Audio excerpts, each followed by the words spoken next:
یہ بات بہت صراحت کے ساتھ مولانا مودودی نے لکھی ہے تفہیم القرآن کے مقدمے میں، اور بہت اہم بات ہے، بہت اہم بات ہے، اور وہ یہ ہے کہ قرآن مجید ایک ایسی کتاب نہیں ہے جسے کوئی محقق اور ریسرچ اسکالر اپنی لائبریری میں بیٹھ کر اور ریفرنس بک سامنے رکھ کر ادھر سے ادھر اور سمجھ لے۔ اس کے سمجھنے کی شرط لازم یہ ہے کہ جو یہ راستہ دکھاتا ہے اس پر چلنا شروع کرے۔ ایک ایک قدم کے بعد قرآنی حقائق مزید منکشف ہوں گے اور مزید منکشف ہوں گے اور مزید منکشف ہوں گے۔ جب تک قرآن مجید کے بتائے ہوئے راستے پر آدمی چلے گا نہیں، قرآن کی اصل حقیقت اس پر کبھی منکشف نہیں ہوگی۔ چاہے تفسیر لکھ دے، وہ تو لفظوں کی بحث ہے، صرف اور نحو ہے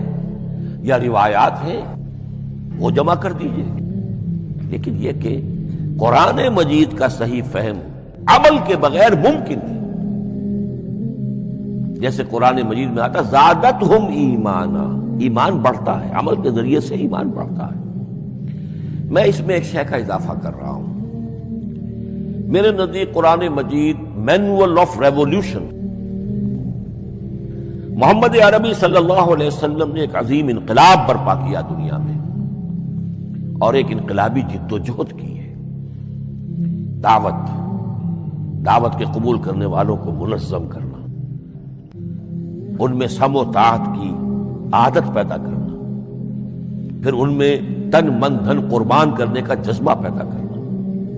پھر ان کا تزکیہ کرنا، ان کی تربیت، پھر جب وہ تیار ہو جائیں تو باطل سے ٹکر، اور اس میں پھر جہاد اور قتال کے مراحل، تاکہ انقلاب آ گیا، اور یہ کہ جاء الحق وزهق الباطل ان الباطل کان زہوقا۔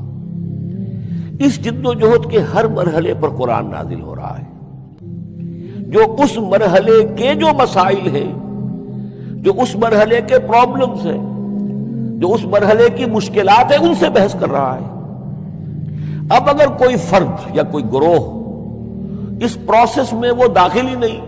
وہ سمجھ ہی نہیں سکتا کہ یہ جو بات کہی جا رہی ہے اس کا اصل محل کیا ہے، مقام کیا ہے، کیوں کہی جا رہی ہے،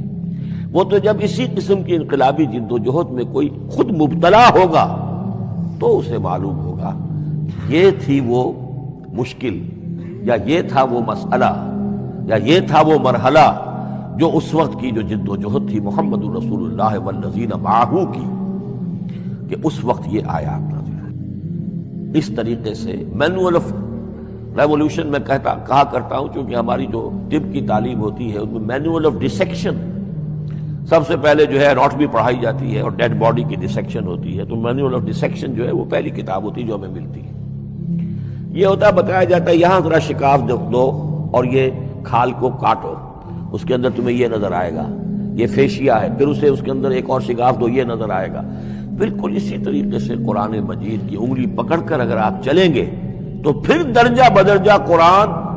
آپ پر منکشف ہوتا چلا جائے گا۔ اور اگر آپ نے اسے صرف ایک اکیڈمک ایکسرسائز بنا لیا، ایک علمی بات ہے، اس سے آگے کچھ نہیں، تو قرآن مجید کا جو اصل لب لباب ہے، جو اصل اس کا جوہر ہے، وہ کبھی منکشف